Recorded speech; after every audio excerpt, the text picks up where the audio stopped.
You stop focusing on what you feel and start focusing on how to avoid losing them. That's when the relationship quietly changes shape. You become hyper-aware, careful, measured. You think before texting. You reread messages before sending them. You try not to seem too much. And maybe you don't even notice it happening at first, but slowly, you start shrinking emotionally, not dramatically. Quietly. You stop asking questions you actually want answers to. You stop expressing needs because you're afraid they'll feel pressured. You pretend certain things don't hurt because you don't want to push them further away. And this is where the real damage begins. Because now the relationship isn't built around connection anymore. It's built around emotional management. You managing their comfort, them managing their fear. Nobody's fully relaxed. Nobody's fully honest. And yet, the emotional intensity keeps growing because uncertainty creates obsession. Your brain starts chasing clarity the same way gamblers chase closure after a near win. One warm conversation suddenly gives you hope again. One vulnerable moment resets everything. You think, there they are. That's the real them. Then they disappear emotionally again. And your brain can't reconcile both versions, the caring version and the distant version, so you stay, trying to solve the contradiction. But the strange part is, avoidants are often trying to solve a contradiction too. Because deep down, many of them genuinely want intimacy. They fantasize about closeness, stability, safe love. But when it actually arrives, their nervous system interprets it as a threat to independence, not consciously, physically. That's why avoidant behavior can feel irrational even to them. They'll miss you while avoiding you. Think about you constantly while acting detached. Feel emotionally overwhelmed after moments that felt beautiful to you. And this is the part most people miss. Avoidants don't always fear love itself. They fear what love demands emotionally. Dependence, exposure, needing someone, being known too deeply. Because once someone truly matters, loss becomes possible. Rejection becomes possible. Disappointment becomes possible. So distance starts feeling safer than vulnerability. Even if distance hurts too, you can actually watch this happen in small moments. After a deeply emotional conversation, they suddenly become quieter the next day. After intimacy, they become distracted. After things feel stable, they unconsciously create emotional space. At first, this feels harmless. You tell yourself they're busy, stressed, processing emotions differently. And sometimes they are. But over time, you realize the pattern keeps repeating whenever closeness increases. That's not random. That's protection, activating. And honestly, this part can mess with your self-worth if you don't understand it. Because human beings personalize distance naturally, especially when care was present first.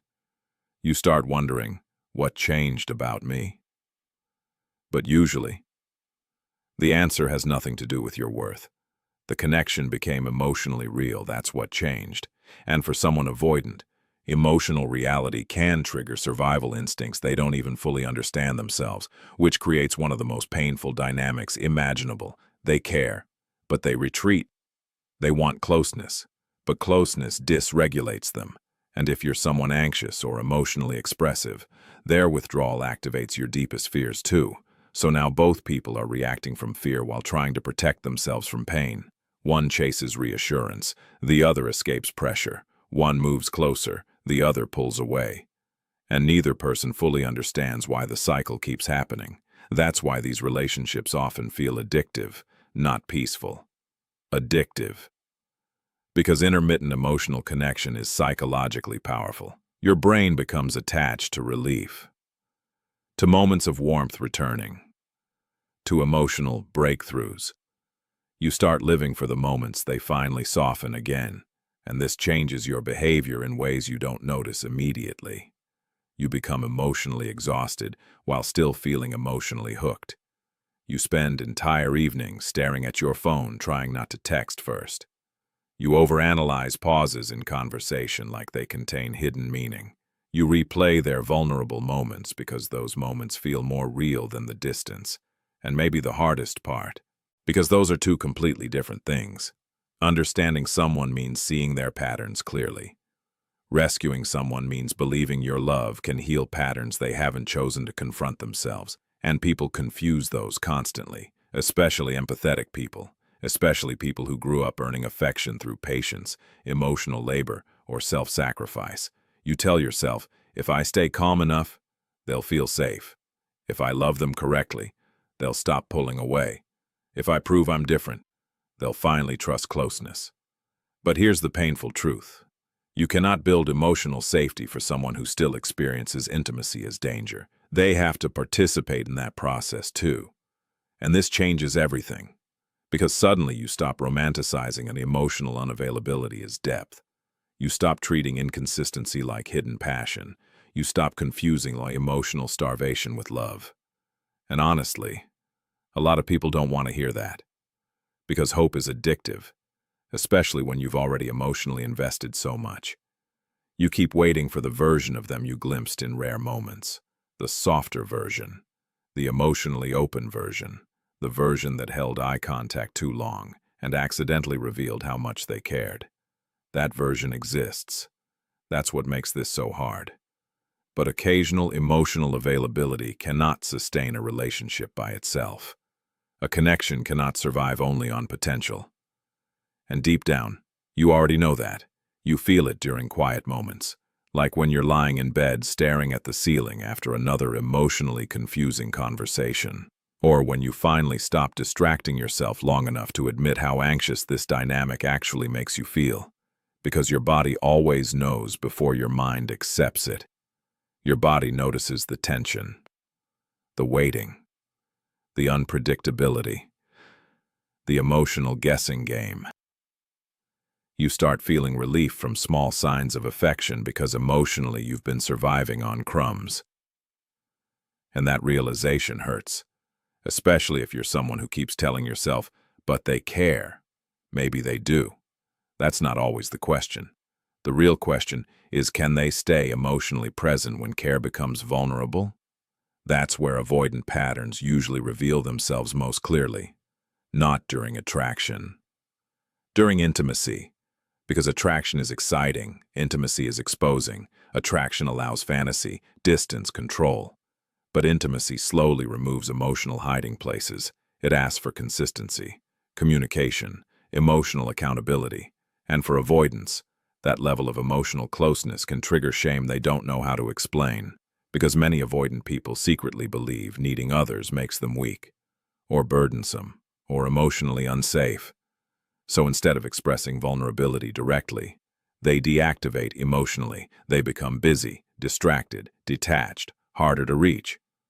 Not because they stopped caring, because caring activated emotional discomfort they haven't learned to regulate yet. And this creates a brutal misunderstanding between two people. One person sees withdrawal and thinks, they don't love me enough. The avoidant person often thinks, I'm overwhelmed and don't know how to handle this. Neither fully communicates the deeper truth, so the cycle continues. And this is the part nobody talks about enough. Avoidants often abandon themselves too. People portray avoidants like cold villains online. But many of them are deeply conflicted human beings. They crave connection while fearing it simultaneously. Imagine wanting closeness desperately, while also feeling trapped by it once it arrives. That internal conflict is exhausting, which is why many avoidants numb themselves emotionally without realizing it. Work, phones, distraction, humor, isolation, overthinking, anything that creates emotional distance from overwhelming vulnerability. And if you've ever watched someone become emotionally unavailable right after genuine intimacy, you've seen that fear activate in real time. The strange part is, avoidants often appear strongest exactly where they feel weakest. They look emotionally independent, but underneath that independence is frequently fear of emotional reliance. Because relying on someone means risking disappointment, and maybe somewhere in their past, dependence became associated with pain. So now they protect themselves automatically, even when protection destroys the very connection they wanted. Because leaving first feels safer than being left. Creating distance feels safer than being fully seen. And if you've ever experienced this dynamic from the inside, you know how heartbreaking it becomes. Not because the connection was a fake, because parts of it were deeply real. That's what makes it difficult to release emotionally. You remember the way they softened around you sometimes, the rare honesty, the unexpected vulnerability, the moments where their guard slipped and you saw the frightened human underneath all the distance. And maybe you spent months trying to get back to those moments, trying to recreate emotional closeness that disappeared the second it became stable. But here's the part that changes everything. Love cannot survive only in emotionally intense moments. It has to survive ordinary consistency too. Quiet presence, honest communication, emotional reliability, not perfection, presence. And this realization hits hard when you finally stop focusing on who someone could become and start paying attention to how the relationship actually feels in your body. Because your body keeps score even when your mind keeps rationalizing. You notice how often you feel anxious instead of secure. How often you rehearse conversations before sending them. How often you suppress your own needs to avoid triggering distance. That's not emotional peace. That's emotional adaptation. And many people stay trapped there because they confuse understanding psychology with tolerating pain indefinitely. Understanding someone's wounds matters. But relationships still require accountability. Care still requires effort. Love still requires emotional participation. Otherwise, one person ends up carrying the emotional weight for both people. And eventually, that becomes loneliness with company. The strange part is, many avoidants don't realize the impact they have until they lose someone who truly cared, because avoidance protects them from vulnerability temporarily. But it also protects them from fully experiencing connection while it's happening. They often process emotions later, after distance, after loss, after silence. That's why avoidants sometimes return unexpectedly, months later, years later, not because they suddenly changed overnight, but because distance finally gave them enough emotional safety to feel what they couldn't process up close. And this is where people get trapped again. Because when avoidants return emotionally, it can feel incredibly validating, like proof the connection mattered all along, and maybe it did. But emotional recognition is not the same thing as emotional readiness. That distinction matters more than most people realize. Someone can love you and still not know how to sustain closeness with you. Someone can miss you deeply and still repeat the same emotionally avoidant patterns.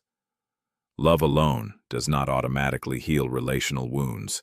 Awareness, responsibility, emotional work, consistency. Those things matter too. And honestly, this realization can feel both painful and freeing at the same time. Painful because you stop romanticizing emotionally unavailable behavior. Freeing because you stop measuring your worth through someone else's emotional capacity. You stop asking, "How do I make them stay?" and start asking, "What kind of love actually feels safe for me?" That question changes people, because emotionally healthy love rarely feels like constant uncertainty.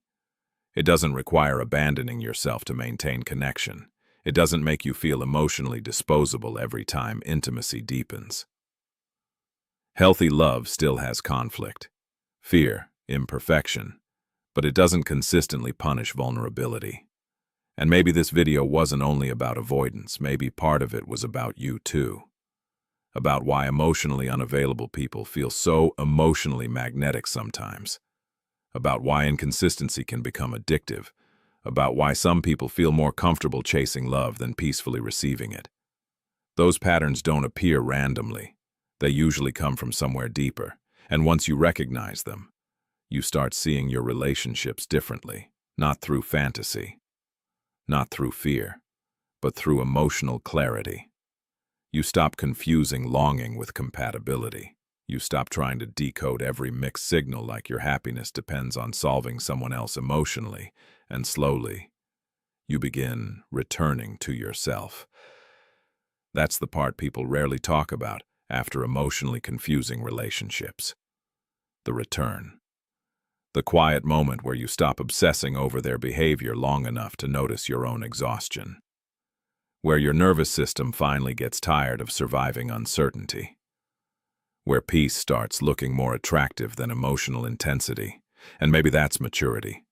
Not becoming colder, not loving less deeply, but recognizing that real connection should not require losing yourself to maintain it, because the right connection won't make you feel like you're constantly auditioning for emotional security. You won't need to decode every silence. You won't feel terrified every time closeness increases. You won't have to shrink your needs to keep someone comfortable. And if this felt a little too familiar, maybe that's the part you shouldn't ignore.